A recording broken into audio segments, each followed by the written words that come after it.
Assalamualaikum warahmatullahi wabarakatuh.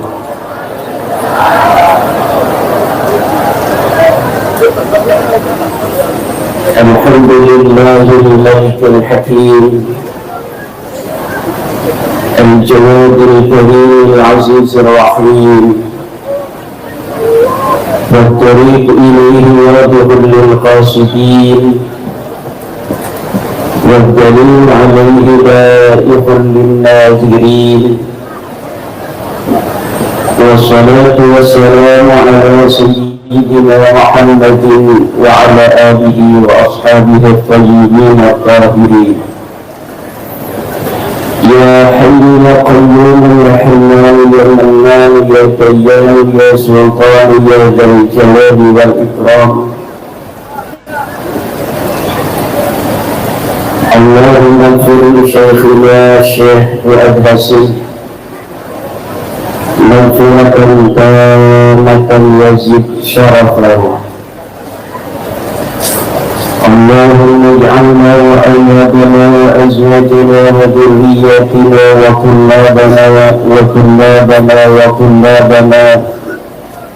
من أوليائك المقربين والعلماء العاملين الراسخين العابدين الزاهدين المتواضعين المفتوحين المرزوقين المحبوبين المجاهدين الطاهرين.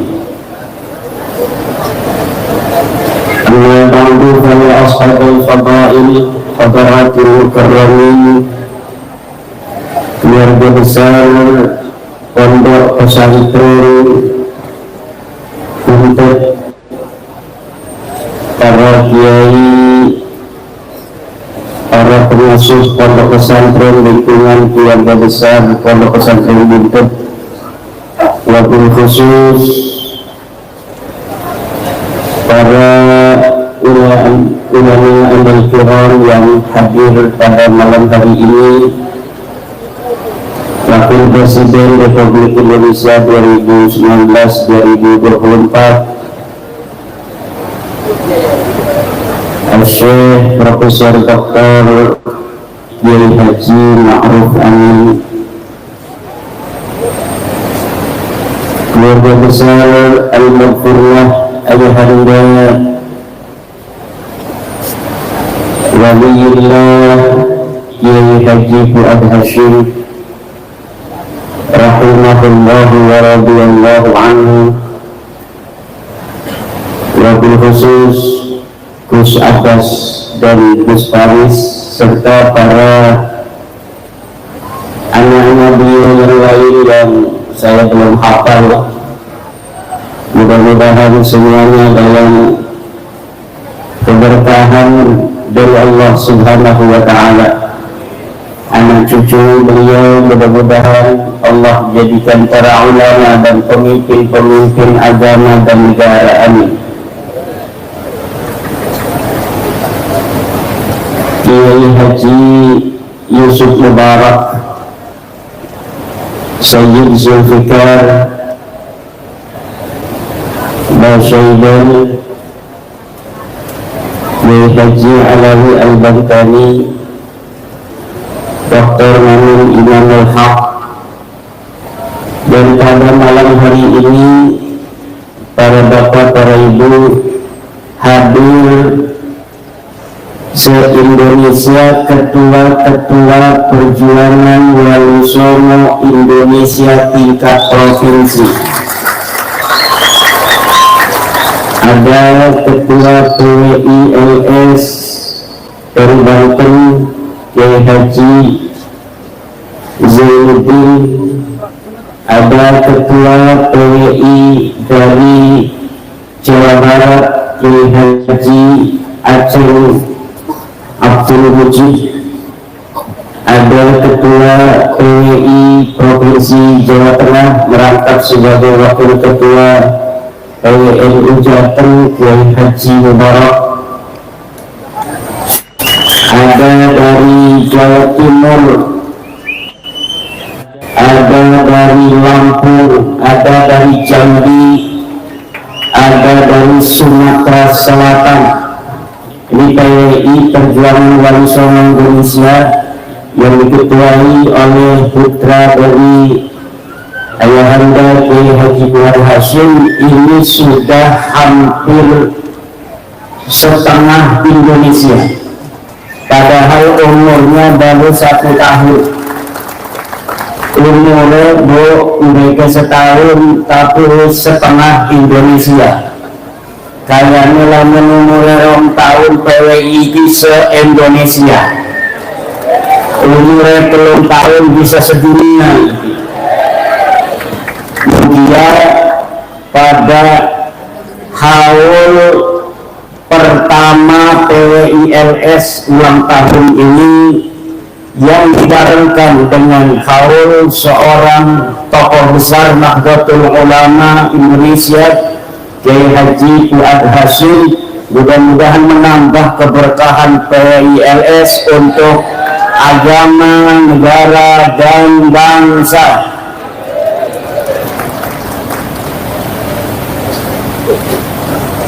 Ibu bapak hadirin ma'asyiral muslimin rahimakumullah, Kiai Fuad Hasyim adalah tokoh besar Nahdlatul Ulama.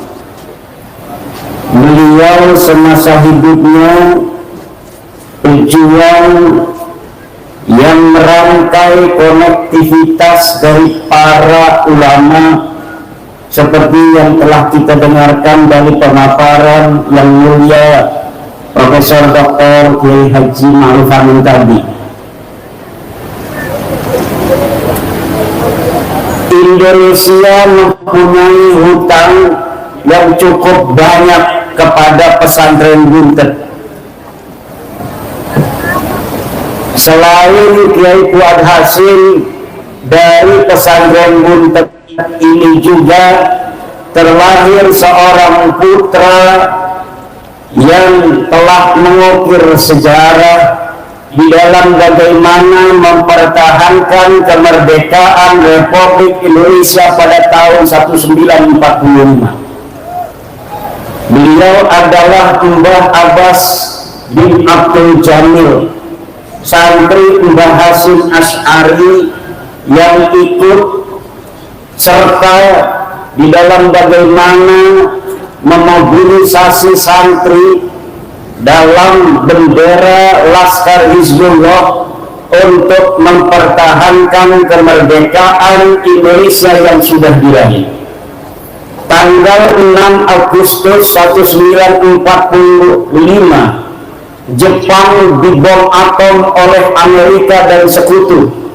200.000 orang mati. Pada tanggal 15 Agustus, Jepang menyerah kalah tanpa syarat kepada sekutu.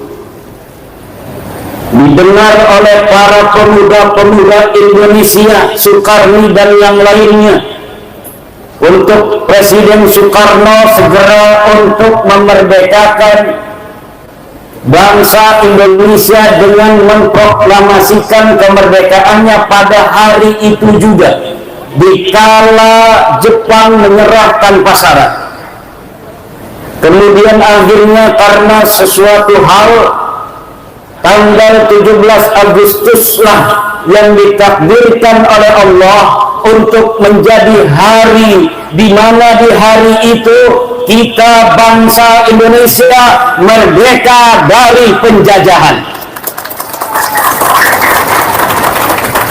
Tapi saudara-saudara, dasar penjajah, mereka ingin merebut kembali Indonesia yang sudah menyatakan kemerdekaannya pada tanggal 17 Agustus.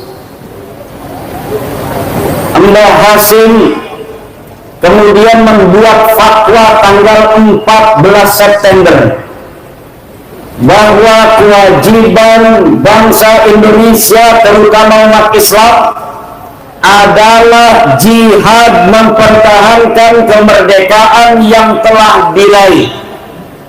Itu tanggal 14 September ketika sekutu belum datang.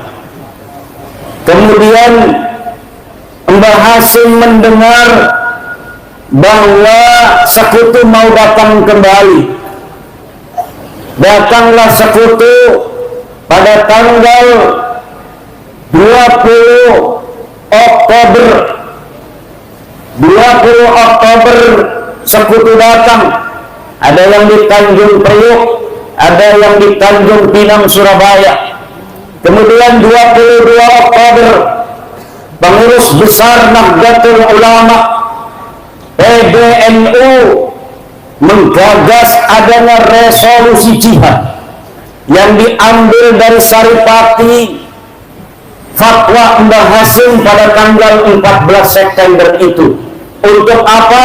Hifdul mawjud aula min tahsilil mafqud. Menjaga kemerdekaan Indonesia yang telah ada. Ini adalah kewajiban untuk seluruh bangsa, terutama di mana sekutu itu datang.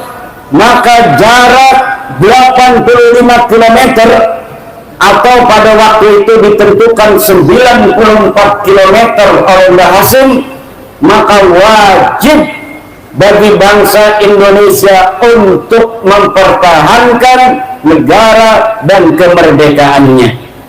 Maka meletuslah perang Surabaya pada tanggal 10 November 1945 dari berbagai macam elemen bangsa, dari pemuda, dari nasionalis, dari petani, dari buruh, dari tentara, dari polisi, dan dari santri, kemudian dipanglimai oleh Mbah Abbas bin Abdul Jamil.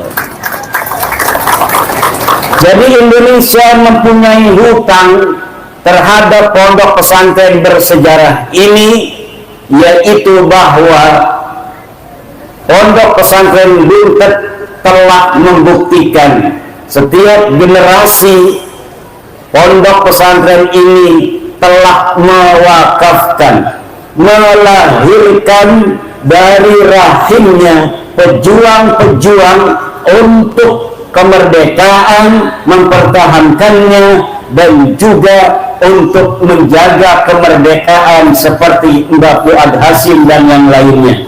Dan hari ini putra Mbah Fuad Hasim telah lahir sebagai pejuang, menjadi ketua umum perjuangan Wali Songo Indonesia, yaitu Dr. Kiai Haji Muhammad Abbas bin Yahsi. Kita doakan mudah-mudahan panjang umur, tambah sehat, tambah rezeki, tambah istri. Ini saat tadi saya memberi kaidah usul fikih hifdul mawjud aula min tahsilil mafqud itu diambil oleh orang yang pengen punya istri lagi. Ini hati-hati, harus ingat kaidah itu, hifdul mawjud, menjaga yang ada. Aula itu lebih utama min tahsilil maqsud, min tahsilil mafqud, daripada mencari yang belum ada. Setuju Ibu? Bu, sing kudung abang setuju ora? Sing kudung kuning setuju ora? Sing kudung belang-belang makanan ke kudung apa itu? Ibu bapak hadirin ma'asyiral muslimin rahimakumullah. Dan rasa cinta daripada Mbah Fuad Hasim kepada Nahdlatul Ulama sebagai organisasinya, selain tadi perjuangan yang telah diinformasikan, dikisahkan, diceritakan oleh Yai Ma'ruf Amin, bagaimana beliau membuat konektivitas dari mulai Lampung, Banten, Jawa Barat, Cirebon, Jawa Tengah, Jawa Timur, untuk membuat Nahdlatul Ulama semakin kuat, jejaring para kiai dan para santri. Juga Mbah Fuad Hasim ini menerjemahkan cintanya dengan membuat syair. Kalau orang lagi demen sama cewek biasanya zaman dulu buat syair, betul? Kalau zaman sekarang ngirim WA. Dulu Mbah Fuad Hasyim membuat syair-syair cinta untuk Nahdlatul Ulama. Ya Nahdlatul Ulama'i anti mahabbati wa mawaddati wa masarrati wa ridai. Ya Nahdlatul Ulama'i anti wasilatun fi tamassukil juhala'i lil ulama'i. Ini adalah syair yang begitu indah. Ya Nahdlatul Ulama, wahai Nahdlatul Ulama anti mahabbati, engkau adalah cintaku, engkau adalah hatiku, engkau adalah nuraniku, engkau adalah sanubariku. Wa mawaddati, dan kasih sayangku, wa masarrati, dan kebahagiaanku, wa ridai, dan kerelaanku. Ya Nahdlatul Ulama, wahai Nahdlatul Ulama anti wasilatun, engkau adalah wasilah. Untuk apa? Kita masukil juhala'i lil ulama, untuk konektivitas orang-orang awam terhadap para kiai. Dulu para kiai di pondok punyanya jamaah, para kiai di masjid punyanya jamaah, punya kiai apa? Kiai yang ada di majlis taklim punyanya jamaah. Tapi kemudian ketika ada Nahdlatul Ulama, jamaah yang berlimpah ini kemudian dimetamorfosis menjadi jamaiyah. Jamaah yang mutafarriqah yang ada di pondok-pondok masing-masing kemudian disatukan dalam satu bendera yang penuh barakah, Nahdlatul Ulama.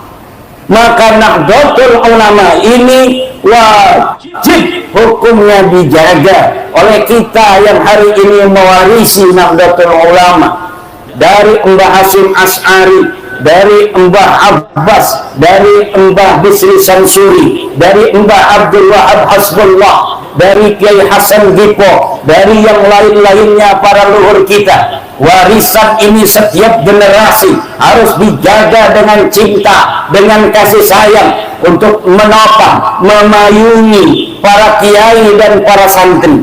Karena apa? Karena kuantitas yang berlimpah dari kaum-kaum santri, murid-murid para kiai, apabila tidak diikat oleh ikatan jamaiyah, maka masing-masing akan berjalan sendiri-sendiri dan akan mudah untuk dipatahkan, dikalahkan oleh musuh. Nahdlatul Ulama adalah merupakan pelembagaan dari ajaran-ajaran para wali yang telah menyebarkan agama Islam di tanah kita Nusantara ini. Tanah kita Nusantara, dari zaman mereka belum mengenal Islam, leluhur-leluhur kita adalah manusia-manusia besar dengan prestasi di masanya masing-masing. Ketika zaman Hindu, mereka hebat peradabannya dengan kehinduannya. Ketika mereka Buddha, mereka hebat dengan peradaban kebudayaannya. Ketika peradaban Islam datang, para leluhur kita hebat, luar biasa dengan peradaban keislamannya. Kemudian para wali songo datang dengan sapaan Islam, kalimat tauhid la ilaha illallah, wa ma'adzalika para wali songo menghormati kearifan lokal, tradisi-tradisi leluhur kita bangsa Nusantara yang mempunyai sifat-sifat akhlak adiluhum. Leluhur kita telah mempunyai sifat adiluhum sebelum adanya Islam. Karena Nabi Muhammad itu diutus, saudara, bukan untuk membuat akhlak baru, tetapi Nabi Muhammad diutus menyempurnakan akhlak yang sudah ada. Orang Arab punya akhlak, orang Eropa punya akhlak, orang Nusantara punya akhlak, berbeda-beda akhlaknya. Islam datang ke seluruh penjuru dunia itu liutammima makarimal, untuk menyempurnakan akhlak. Islam ini datang untuk menjadi syahid, untuk menjadi saksi bagi seluruh umat-umat lainnya. Wa kadzalika ja'alnakum ummatan wasata litakunu syuhada'a 'alan nasi wa yakuna ar-rasulu 'alaikum syahidan. Bahwa kalian dijadikan ummatan wasata. Kata Syekh Nawawi, ummatan wasata ini adalah khiyaran udulan, umat-umat yang terbaik, yang adil. Jadi wasat, pertengahan, moderat itu bukan orang yang tidak punya sikap. Ada orang yang bicara tentang tawassut wasatiyah, katanya wasatiyah itu tidak memihak sana, tidak memihak sini. Itu bukan tawassut, itu bukan wasatiyah, tetapi itu namanya tidak punya prinsip. Understand? Coba lihat masa-masa lalu. Tawassut bagi kita umat Islam itu tauhidul la ilaha illallah. Itu tawassut yang hakiki. Islam wasatiyah artinya Islam yang bertauhid. Bertauhid apa? Karena yang namanya tauhid wasatun baina ta'tili wa tasyrik. Yang namanya tauhid bertuhan satu itu adalah wasatun, pertengahan baina ta'til, antara tidak bertuhan ateis wa tasyrik, dan bertuhan banyak.